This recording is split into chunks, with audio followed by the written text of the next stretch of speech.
Saglit, huwag mo muna scroll. Ipagpe-pray muna kita. Alam ko na kailangan mo ng prayer ngayon, kapatid. Pero bago kita ipag-pray, may Word of God muna akong babasahin para sa'yo. At bago din ako magbasa ng Word of God, maraming beses ba na question mo si Lord ngayon? Maraming beses ba na sinasabi mo, Lord, bakit mo ginagawa sa buhay ko to? Bakit mo hinahayaan na mangyari sa akin to? Bakit mo ako sinasaktan, Lord? Bakit mo ako dinala sa sitwasyon na ganito? Lord, bakit mo ako pinapahirapan? Kung yan ang mga question mo ngayon, kapatid, para sa yung Word of God na to. Isaiah 45 verse 9. Look at these people. They are arguing with the one who made them. Look at them argue with me. They are like pieces of clay from a broken pot. Clay does not say to the one molding it, Man, what are you doing? Things that are made don't have the power to question the one who makes them. Amen. Yes, sometimes questioning God is hindi natin maiiwasan. Hindi mo maiwasan minsan na mapapatanong ka kay Lord na, Lord, bakit mo to ginagawa sa akin? Bakit mo ako pinapahirapan? And yes, sometimes, inaalaw ni Lord yung nahihirapan ka, inaalaw ng Panginoon na nasasaktan ka, it's because it's for your own good. Para sa kabutihan mo yan. But besides, sinasabi ng Panginoon sa kanyang salita, hindi pwedeng questionin, tanungin ng palayok, yung magpapalayok sa gumagawa sa kanya, na bakit mo ako ginagawang ganito? Pwede bang magreklamo yung palayok sa nagpapalayok? Di ba hindi pwede magreklamo yon? Kasi wala silang karapatan para gawin yon. Because they are just a pot. They are just a clay. Ganon din tayo. Tayo ay alabok, galing lang sa alabok na nilikha ng Panginoon. At sabi dun sa binasa natin, yung mga nilikha, yung mga ginawa, ay hindi pwedeng magsabi sa gumawa sa Kanya, bakit mo ako ginawang ganito? Ginawa lang naman tayo, so bakit tayo magre-reklamo? Bakit tayo magko-question sa Panginoon? Katulad din sa iyo, kapatid, ngayon. Alam ko hindi madali yung sitwasyon mo. Alam ko hindi madali ang pinagdadaanan mo. Pero pwede ba alisin mo yung mga pagrereklamo dyan sa puso mo?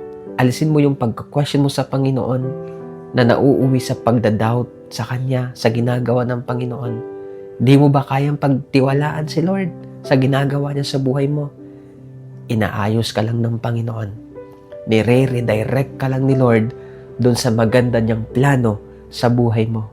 Dahil ayaw niya na manatili kang basag.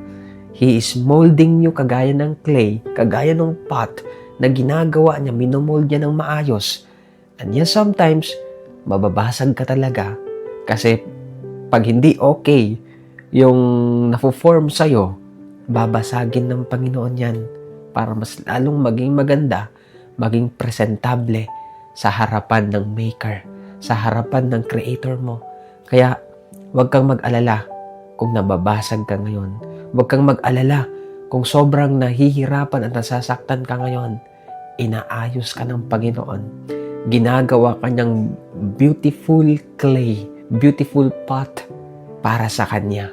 Bilang isang creation ni Lord, just trust Him. Just say, Lord, okay, ikaw po bahala.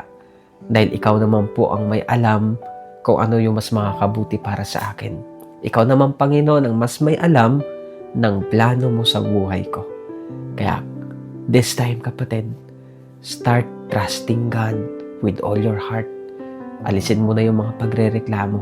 Alisin mo na yung mga pumapasok sa puso at isip mo na nakakwestiyon mo ang Panginoon to the point na nawawalan ka na ng pananampalataya at pagtitiwala sa Kanya. Pwede ba ipag-pray kita sa oras na to? Let's pray. Father, we come to you in Jesus' name. With the power of your Holy Spirit, Lord, maraming salamat po sa mga oras na ito. Salamat dahil narinig po namin muli ang inyong salita. Panginoon, di ko man po alam kung ano po yung mga bagay na napapatanong yung taong ito na nasa kabilang screen, na nauuwi sa pagrereklamo niya, Lord, dahil masakit, mahirap, mabigat ang kanyang dinadanas ngayon. Pero Panginoon, ipaunawa niyo po sa Kanya ngayon, Lord, ang salita po ninyo na aming binasa, na ikaw po ang lumikha sa amin at kami ay nilikha mo lamang, Panginoon. Ano yung karapatan namin para kami ay magreklamo sa iyo? Ano ang karapatan namin, Lord, para sabihin, Panginoon, sa inyo na ano yung ginagawa mo sa amin? Bakit ganito? Bakit ganito ang naging resulta? Bakit ganito ang pinagdadaanan ko? Lord, ang kailangan lang namin gawin ay sabihin, Panginoon, Lord, hinahayaan ka namin. Na Lord, nagtitiwala po ako sa inyo. Come on kapatid, pwede mo ba sabihin kay Lord yan with all your heart? Sabihin mo sa Panginoon, Lord, ikaw na po ang bahala sa buhay ko. Ikaw na po ang bahala sa nangyayari sa buhay ko. God knows that is painful. God knows na nakakadurog ng puso mo yan. But He wants you to trust Him with all your heart. Come on, ilapit mo sa Panginoon yan.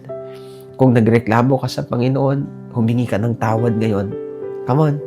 Hallelujah. Thank you, Jesus. Yes, God.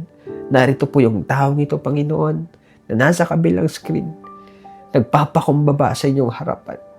At tulungan mo siya, Lord, na hayaan kang baguhin ang kanyang buhay. Hayaan kanya, Panginoon, na i-form yung mga bagay, mga area ng kanyang buhay na kailangan maayos. At yung pain na nararanasan niya ngayon, nararamdaman niya ngayon, that is for the good of this person, Lord. Dahil gusto mo, Panginoon, maging kaaya-aya, maging maayos ang kanya pong buhay. Salamat sa preparation na ito sa kanya, Panginoon. Once again, Lord, sa iyo ko po siya ipinagkakatiwala. Yakapin mo po siya. At Lord, patuloy ka po magpakilala sa kanya. We thank you, Lord, in Jesus' name. Amen.